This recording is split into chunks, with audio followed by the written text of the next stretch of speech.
USWNT wins Women's World Cup thanks to Rapinoe and Rose Lavelle goals. Script and some pictures have been taken from CNN. The news written by Amy Lewis.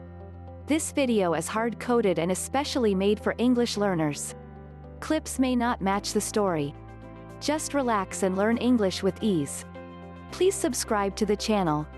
When a novice is faced with a foe as experienced and ruthless as the USWNT at the Women's World Cup, the outcome is almost inevitable, and so it was on a muggy afternoon in Lyon when the reigning world champion defended its title with a comfortable 2-0 win over the Netherlands.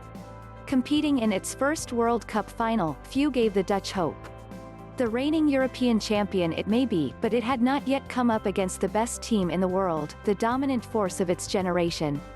The Netherlands held on for over an hour, but 2 goals within 8 minutes sealed the underdog's fate. In a tournament where she has transcended her sport, Rapinoe coolly drilled home a penalty before a Rose Lavelle thunderbolt made sure of a second successive title, and a fourth in 8 editions. Minutes after Rapinoe had given her team the lead, Lavelle gathered the ball in midfield and surged forward, which has been a familiar sight here in France. Collecting it in the center circle, the 24-year-old glided forwards, her mastery of the ball at pace making it impossible for her opponents to thwart her.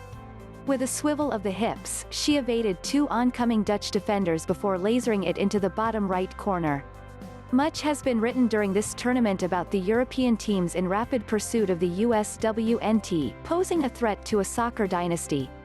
That it was both Lavelle and Rapinoe, representing the team's youth and experience respectively, who scored was a perfect way to illustrate that the US possess the personnel to see off challengers for some time to come.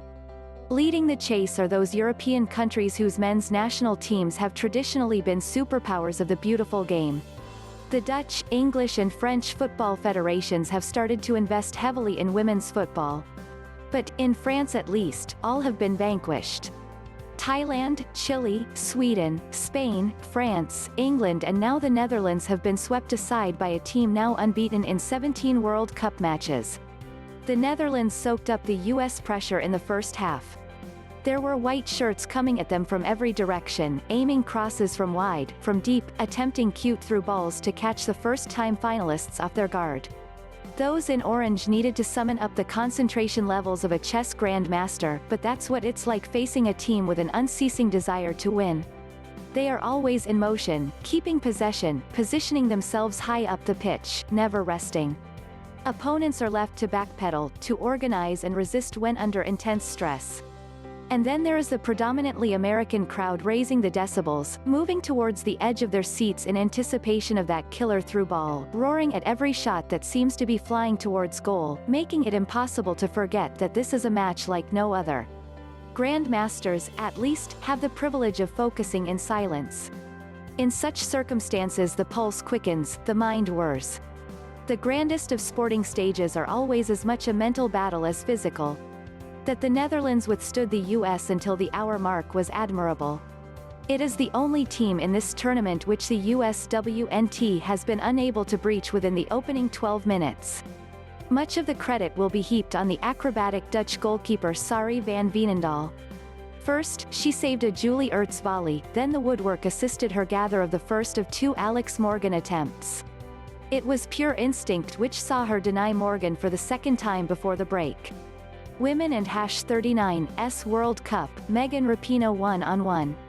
Had the Netherlands been able to maintain its composure in the final third, then history may have been pointing to this match as the one where the emerging forces knocked the USWNT off its perch.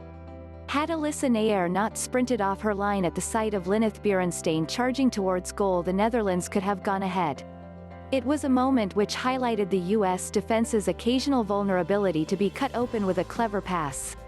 After the break, when French referee Stephanie Frappart opted to bring VAR into play, showing Stephanie van der Gracht to have felled Morgan, it felt almost certain that the penalty would be awarded. Rapinoe stepped up to score her 6th goal of the tournament and celebrated with arms outstretched in a pose which became iconic when she celebrated in the same way in scoring against France just days after irking US President Donald Trump. Rapinoe's teammates engulfed her near the corner flag, with even the substitutes sprinting half the length of the pitch to join the celebrations. Given the doggedness of Dutch resistance, the relief of the U.S. team was tangible. The penalty secured her the Golden Boot, beating teammate Morgan, who also ended the tournament with 6 goals and 3 assists, courtesy of minutes per goal. It was only after going 1-0 down that the Netherlands' attack, its most potent weapon, seemed to feel at ease in its surroundings, but teams who fall behind to the USWNT rarely recover. And so it proved as Lavelle, who watched the 2015 final in a pizza shop, struck quickly to double the advantage. Were it not for Van Veenendaal, the score could have been higher. The 29-year-old stopped Morgan, Tobin Heath and Crystal Dunn from making it 3. Thanks for watching.